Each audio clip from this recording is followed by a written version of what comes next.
بسم اللہ الرحمن الرحیم۔ السلام علیکم معزز ناظرین اکرام، ہم آپ کو پہلی مرتبہ نئے انداز میں داستان کربلا سنانے جا رہے ہیں۔ ہمارے ساتھ جڑے رہیے گا۔ ہماری یہ ویڈیو کسی بھی مسلک سے بالا تر ہو کر تاریخ کو سامنے رکھ کر مکمل تحقیق کے ساتھ بنائی گئی ہے۔ برائے مہربانی دینی اور تاریخی معلومات کے لیے ویڈیو مکمل دیکھیں۔ بہت شکریہ۔ فضا میں آسمانی نغمے گونج رہے تھے، ہواؤں میں فرشتوں کے پروں کی سرسراہٹ تھی۔ کائنات ایک عجیب و غریب مسحور کن آسمانی نور میں نہائی جگمگا رہی تھی۔ میر اعظم آنے والے مقدس بچے کے احترام میں سر بسجود تھا۔ چاند اور تارے نئی دمک اور جلا سے جھلملا رہے تھے۔ شہر کی روشنیاں نرالی آب و تاب سے مزین تھیں۔ دیواروں کی لویں خود بخود اونچی ہو گئی تھیں۔ خدائے ذوالجلال والاکرام بڑے انہماک سے زمیں کی جانب متوجہ تھا۔ آج خدا کا حسین ترین شاہکار عالم وجود میں آنے والا تھا۔ بنت رسول صلی اللہ علیہ وآلہ وسلم اور علی ابن ابی طالب کی چہیتی شریک زندگی سیدہ کونین فاطمۃ الزہرا سلام اللہ علیہا بے قرار تھیں۔ ان کا پھول سا کم سن چہرہ پسینے کی شبنم میں ڈوبا ہوا تھا۔ علی ابن ابی طالب بڑے بیٹے حسن کو کاندھے سے لگائے ٹہل رہے تھے۔ جان سے پیاری بیوی کے کرب کا احساس بے چین و بے قرار کر رہا تھا۔ ایسے نازک وقت میں عورت کو ماں کے پیار کی ضرورت ہوتی ہے۔ علی کے لب دعا کے لیے اضطراب سے مل رہے تھے۔ اے رحیم و کریم دنیا کے پالنہار، اس بن ماں کی بچی پر رحم فرما۔ تاجدار کائنات صلی اللہ علیہ وآلہ وسلم نے اپنی بیٹی سیدہ کونین فاطمۃ الزہرا سلام اللہ علیہا کو بڑے نازوں سے پالا تھا۔ یہ وہ زمانہ تھا جب عرب وحشی اپنی بیٹیوں کو زندہ دفن کر دیا کرتے تھے۔ لڑکی ذات کو منحوس اور ذلیل سمجھا جاتا تھا۔ زمانہ جہالت کی اور دوسری لعنتوں کے ساتھ ساتھ رسول خدا صلی اللہ علیہ وآلہ وسلم نے اس بےہودہ رسم کے خلاف بھی آواز بلند کی۔ رسول خدا صلی اللہ علیہ وآلہ وسلم اپنی شہزادی سے بے انتہا محبت کرتے تھے۔ انہیں علم کی دولت سے مالا مال کیا، ان کی بڑی عزت کرتے تھے۔ بیٹی کو آتا دیکھ کر ہمیشہ محبت سے کھڑے ہو جایا کرتے تھے۔ جن کے قدموں میں شہنشاہوں کے سر جھکتے تھے، انہیں بیٹی کی اس طرح عزت کرتے دیکھ کر لوگ اپنی بیٹیوں کی وقت کرنے لگے تھے۔ بیٹی کا باپ ہونا گالی نہیں، ایک قابل فخر بات سمجھا جانے لگا۔ سیدہ کونین فاطمۃ الزہرا سلام اللہ علیہا سن بلوغت کو پہنچی تو ان کے لیے بڑے بڑے شہزادوں اور بادشاہوں کے پیغامات آنے لگے، مگر رسول اللہ صلی اللہ علیہ وآلہ وسلم نے سب کو ٹال دیا۔ محبوب خدا صلی اللہ علیہ وآلہ وسلم اپنی شہزادی کے لیے ایسا شوہر چاہتے تھے جو ہر طرح ایک مکمل انسان ہو، جسے وہ اپنی بیٹی کی طرح عزیز رکھتے ہوں۔ پیغمبر خدا صلی اللہ علیہ وآلہ وسلم کو خدا کا پیغام انسانوں تک پہنچانے کے لیے ایک معین اور معاون کی ضرورت تھی، ایک ایسا شریک کار جو ان کا بوجھ بانٹ سکے، جس پر وہ بھروسہ کر سکیں، جو ان کے پیغام کو اپنی روح میں جذب کر سکے اور اسے دوسروں تک پہنچا سکے۔ اس وقت صرف 7 افراد دائرہ اسلام میں داخل ہوئے تھے۔ ان کا جان و مال خطرے میں تھا۔ وہ چھپ کر خدا کی عبادت کیا کرتے تھے۔ رسول اللہ صلی اللہ علیہ وآلہ وسلم نے ایک محفل میں اپنی اس خواہش کا اظہار فرمایا۔ پوچھا، کون ہے تم میں سے جو میرا معین و مددگار بننے کو تیار ہے؟ بنی ہاشم کے سبھی معزز اصحاب شریک محفل تھے، مگر کسی نے لبیک نہ کہا۔ لوگ کھل کر اظہار خیال کرتے جھجکتے تھے، مخالفین کے خوف سے ہچکچاتے تھے۔ اس وقت اچانک ایک لڑکا جس کی عمر مشکل سے 10-12 برس ہوگی، مجمع میں سے اٹھا اور نہایت دلیرانہ انداز میں بولا، یا رسول اللہ صلی اللہ علیہ وآلہ وسلم، میں آپ کا معین و مددگار بننے کے لیے تیار ہوں۔ لوگ کھلکھلا کر ہنس پڑے۔ بھلا ایک کم سن لڑکا اتنا عظیم بوجھ کیسے اٹھا سکے گا؟ مگر رسول خدا صلی اللہ علیہ وآلہ وسلم کا مبارک چہرہ مسرت سے کھل اٹھا۔ آپ سرکار صلی اللہ علیہ وآلہ وسلم نے آگے بڑھ کر اس کے شانے پر ہاتھ پھیرا۔ وہ کم سن بچہ ان کا چچا زاد بھائی علی ابن ابی طالب تھا۔ اس کی دلیری اور صاف گوئی سے وہ بے حد متاثر ہوئے۔ فضیلت عمر سے نہیں، عقل اور جرأت سے ہوتی ہے۔ انہوں نے فرمایا، یا رسول اللہ صلی اللہ علیہ وآلہ وسلم، میری آنکھوں میں ہمیشہ تکلیف رہتی ہے، میرا جسم تندرست نہیں، مگر میرا دل آپ کا مطیع ہے۔ علی ابن ابی طالب علیہ السلام نے معصومیت سے کہا، اور رسول خدا صلی اللہ علیہ وآلہ وسلم مسکرا پڑے۔ اس دن آپ سرکار صلی اللہ علیہ وآلہ وسلم نے اپنا عزیز ترین دوست، ہونہار شاگرد اور بہادر و جری ہم رکاب پا لیا۔ بڑی توجہ سے انہوں نے اس بچے کی تعلیم و تربیت پر وقت صرف کیا۔ دونوں ہم دم ساتھ رہنے لگے۔ جب علی جوان ہوئے تب بھی سائے کی طرح ساتھ ساتھ رہے، بڑے بڑے مارکوں میں دامن نہ چھوڑا۔ علی رسول خدا صلی اللہ علیہ وآلہ وسلم کو بے انتہا عزیز تھے، اور جب بھی کوئی انتہائی خطرے کا موقع آتا تو وہ بے دریغ علی کو سامنے کر دیتے۔ انہیں علی پر یقین تھا اور علی بے عذر ان کا ہر حکم بجا لاتے۔ علی کی بہادری ضرب المثل بن گئی۔ فتح ان کی لونڈی تھی، وہ جس مہم کو سر کرنے کا تہیہ کرتے فتح یقینی بن جاتی۔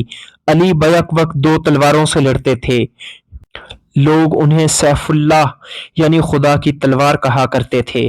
چند دوستوں نے علی ابن ابی طالب سے کہا، آپ قسمت آزمائی کیوں نہیں کرتے؟ رسول خدا صلی اللہ علیہ وآلہ وسلم آپ کو بہت پسند کرتے ہیں، اپنی بیٹی کے لیے وہ آپ کا پیغام ضرور منظور کر لیں گے۔ علی نے کہا، میں یہ جرأت کیسے کر سکتا ہوں؟ جہاں سے شاہوں کو جواب مل گیا وہاں میری کیا گنتی ہوگی؟ میں غریب آدمی ہوں۔ آپ غربت تو نادار سہی، مگر رسول خدا صلی اللہ علیہ وآلہ وسلم آپ کو بہت چاہتے ہیں۔ دوستوں نے کہا، ہمارے خیال میں تو وہ آپ کو ہی پسند کر چکے ہیں۔ دوستوں نے کہا، آپ پیغام پہنچا دیں، آپ سرکار صلی اللہ علیہ وآلہ وسلم کی مرضی، وہ منظور کریں یا نہ کریں۔ علی ابن ابی طالب علیہ السلام نے سر جھکا لیا اور سوچ میں پڑ گئے۔ رسول اللہ صلی اللہ علیہ وآلہ وسلم علی کو پسند فرماتے تھے تو یہ کوئی تعجب کی بات نہ تھی۔ علی ابن ابی طالب کی بہادری کا ڈنکا دور دور تک بج رہا تھا۔ علی نے جو ملک فتح کیے تھے وہ اپنی ذات کے لیے نہیں، اسلام کے لیے کیے تھے۔ ان کے پاس محل وغیرہ نہ تھے، نہ زر، نہ جواہر، نہ لونڈی، نہ غلام، مزدوری کر کے گزر بسر فرمایا کرتے تھے۔ انہیں باغات لگانے کا بہت شوق تھا۔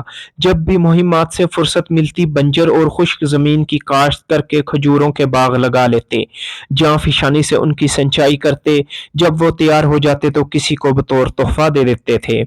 اس وقت بھی علی آبپاشی میں مصروف تھے جب دوستوں نے بہت اصرار کیا کہ آپ سیدہ کونین سلام اللہ علیہا کے لیے پیغام بھیجیں۔ آپ سوچ میں پڑ گئے۔ بالآخر آپ راضی ہوئے۔ آپ نے پانی کا ڈول ایک طرف رکھا، گھر جا کر غسل کیا، اپنے ہاتھ کا دھلا پیوند لگا لباس پہنا اور روانہ ہو گئے۔ ابھی علی دروازے تک بھی نہ پہنچے تھے کہ رسول اللہ صلی اللہ علیہ وآلہ وسلم نے سلمہ کو حکم فرمایا، دروازہ کھول دو، ہمارا بہت ہی پیارا مہمان آ رہا ہے۔ المؤمنین نے دروازہ کھولا تو دیکھا علی کچھ شرمائے ہوئے سر جھکائے کھڑے ہیں۔ علی کی عمر اس وقت 21 برس تھی۔ آؤ آؤ علی، اندر آ جاؤ، باہر کیوں کھڑے ہو؟ علی اندر آئے، نہایت گھبرائے ہوئے تھے، پسینے چھوٹ رہے تھے، ایک ہاتھ کی انگلی سے دوسرے ہاتھ کو مضبوطی سے پکڑے ہوئے تھے۔ رسول اللہ صلی اللہ علیہ وآلہ وسلم انہیں دیکھ رہے تھے اور مسکرا رہے تھے۔ رسول خدا تو جانتے تھے کہ علی کیا کہنے آئے ہیں، انہیں بھی علی کے منہ سے بات سننا تھی۔ مسکراہٹ روک کر پوچھا، کچھ پریشان معلوم ہوتے ہو، علی کیا قصہ ہے؟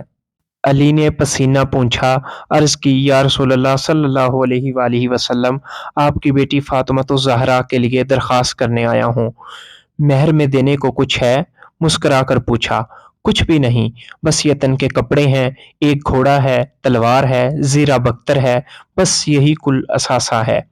تلوار تو ایک سپاہی کے لیے نہایت ضروری ہوتی ہے، گھوڑے کے بغیر بھی کام نہیں چلے گا، مگر زیرہ کی تمہیں کیا ضرورت ہے؟ خدا تمہارا محافظ ہے، تمہیں اور کسی حفاظت کی حاجت نہیں۔ علی ابن ابی طالب نے اپنی زیرہ بختر بطور مہر پیش کر دی۔ رسول خدا صلی اللہ علیہ وآلہ وسلم نے اپنے چند دوستوں کو بلا کر مشورہ فرمایا، زیرہ بختر جو علی نے بطور مہر پیش کی تھی اسے فروخت کر کے سیدہ کونین سلام اللہ علیہا کو کچھ سامان جہیز دینے کے لیے خریداری کی، 2 چکیاں، 2 گھڑے، 1 چرخہ، 1 چادر اور چند پیالے۔ رسول اللہ صلی اللہ علیہ وآلہ وسلم ہی علی کے بزرگ تھے، باقی جو روپے بچے ان سے ولیمہ کی دعوت کا انتظام ہوا۔ آپ نے علی سے فرمایا، جاؤ علی، اہل مدینہ کو اپنے ولیمے کی دعوت دے آؤ۔ علی گھبرا گئے، اتنا تھوڑا سا کھانا اور مدینے کے ہر خاص و عام کی دعوت؟ مگر دم بخود تھے، بولنے کی گنجائش نہ تھی۔ سوچا اگر واقعی اہل مدینہ بلاوا پا کر آ گئے تو غضب ہو جائے گا، لہٰذا ایک ٹیلے پر کھڑے ہو کر بڑی دھیمی آواز میں پکارا، اے اہل مدینہ، علی ابن ابی طالب کے ولیمے کی دعوت ہے۔ علی سمجھے کہ یوں ہولے سے پکاریں گے تو جو سنیں گے آ جائیں گے اور جو نہ سن پائیں گے نہیں آئیں گے۔ اچھا ہی ہے کہ کم مہمان آئیں، کھانا بہت کم مقدار میں ہے۔ مگر ہوا کو جو شرارت سوچی تو علی کی آواز کو لے کر اڑی اور گلی گلی کوچہ کوچہ خبر پہنچ گئی۔ جب بلاوا دے کر واپس لوٹے تو دیکھ کر حیران رہ گئے کہ ایک بھیڑ لگی ہے، لوگ جوگ تر جوگ پیدل اور راکوں پر سوار چلے آ رہے ہیں۔ رسول خدا صلی اللہ علیہ وآلہ وسلم کی بیٹی کی شادی اور علی کی ولیمے کی دعوت کون تھا جو چھوڑ دیتا؟ پورے مدینہ کی خلقت ٹوٹ پڑی۔ یا رسول اللہ صلی اللہ علیہ وآلہ وسلم، کھانا کیسا پورا پڑے گا؟ ذرا دیکھیے تو مہمانوں کی ریل پیل۔ علی نے پریشان ہو کر کہا۔ محبوب خدا نے فرمایا، فکر نہ کرو، کھانا پورا ہو جائے گا، اور ایسا ہی ہوا۔ رسول اللہ صلی اللہ علیہ وآلہ وسلم نے اپنی بیٹی فاطمۃ الزہرا کا ہاتھ اپنے سب سے پیارے رفیق اور شریک کار اور لائق ترین شاگرد علی کے ہاتھ میں دے کر خدا کا شکر ادا کیا۔ علی اپنے بڑے بیٹے حسن کو گود میں اٹھائے پریشانی سے ٹہل رہے تھے اور دعا فرما رہے تھے، اے اللہ، اے رحیم و کریم دنیا کے پالن ہار، اس بن ماں کی بچی پر رحم فرما۔ یکا یک فاطمۃ الزہرا سلام اللہ علیہا کا حجرہ نور سے جگمگا اٹھا، در و دیوار بقائے نور ہو گئے۔ اسما بولیں، علی بیٹا مبارک ہو، بخدا بالکل چاند کا ٹکڑا ہے۔ علی نے اطمینان کا سانس لیا اور آنکھوں سے آنسو بہنے لگے۔ رسول خدا صلی اللہ علیہ وآلہ وسلم بڑی تیزی سے اندر داخل ہوئے۔ لاؤ اسما، کہاں ہے ہمارا بیٹا؟ ہمیں دکھاؤ۔ ذرا صبر کیجیے، نہلا دھلا کر ابھی لاتی ہوں۔ رسول اللہ صلی اللہ علیہ وآلہ وسلم نے فرمایا، اسے نہلانے کی کوئی ضرورت نہیں، یہ تو پاک ہے، یہ ہمارا بیٹا ہے، اللہ تعالیٰ نے اسے آسمانی طہارت بخشی ہے، تم ہمیں اس ایسے ہی دے دو۔ اسما نے بچے کو ایک زرد کپڑے میں لپیٹا اور باہر لے آئیں۔ نانا نے بچے کو سینے سے لگایا اور بے اختیار چومنے لگے۔ علی، ذرا بیٹے کو دیکھو، خوش نصیب ہو تم اور فاطمہ کہ خدا نے تمہیں یہ بیٹا دیا، یہ بڑے نصیب والا ہے، ایک دن یہ دنیا کا ہادی اور رہنما بنے گا، لوگ رہتی دنیا تک اس کے کارنامے یاد کریں گے۔ علی، تمہیں یہ بے مثال بیٹا مبارک ہو۔ علی بے اختیار مسکرا دیے اور عرض کرنے لگے، یہ آپ کا ہے، مجھ سے زیادہ اس پر آپ کا حق ہے، جو فضیلت اسے نصیب ہوگی وہ آپ ہی کی بدولت ہوگی، آپ کی گود میں پلے گا، خدا اس کے سر پر آپ کا سایہ قائم رکھے۔ رسول خدا صلی اللہ علیہ وآلہ وسلم نے بچے کو زانوں پر لٹایا۔ علی خاموش حیرت زدہ انہیں دیکھ رہے تھے، انہوں نے کبھی رسول اللہ صلی اللہ علیہ وآلہ وسلم کو یوں بچے کی طرح خوشی سے ہنستے نہیں دیکھا تھا۔ انہوں نے بچے کے کان میں اذان کہی، پھر دوسرے کان میں اقامت، اور اس کے ننھے ننھے ریشمی ہاتھ چومنے لگے۔ محبوب خدا صلی اللہ علیہ وآلہ وسلم کو بیٹوں سے انتہا کی محبت تھی۔ صبح اپنے گھر سے نکل کر سیدھا بیٹی کی طرف جاتے، بچوں کی خیریت پوچھتے، رات کو روئے تو نہیں، آرام سے سوئے؟ جی ہاں، سب خیریت رہی بابا، آپ خواہ ان بچوں کے لیے فکر مند رہتے ہیں، بیٹی ہنس کر جواب دیتی۔ تب انہیں اطمینان ہو جاتا اور وہ مسجد تشریف لے جاتے۔ واپسی میں پھر بچوں کو دیکھنے جاتے، تھوڑی دیر ان کے ساتھ کھیلتے، پھر گھر جاتے۔ کہیں سفر کو جاتے تو سب سے آخر میں بچوں سے رخصت ہوتے اور لوٹ کر سیدھا بچوں کے پاس جاتے۔ جب حسنین کریمین ذرا بڑے ہو گئے تو انہیں اپنے ساتھ مسجد لے جاتے، وہاں بچے کھیلا کرتے، نماز پڑھتے وقت کندھوں پر چڑھ جاتے۔ ایک دن رسول اللہ صلی اللہ علیہ وآلہ وسلم پر منبر پر بیٹھے خطبہ فرما رہے تھے کہ حسین علیہ السلام آئے،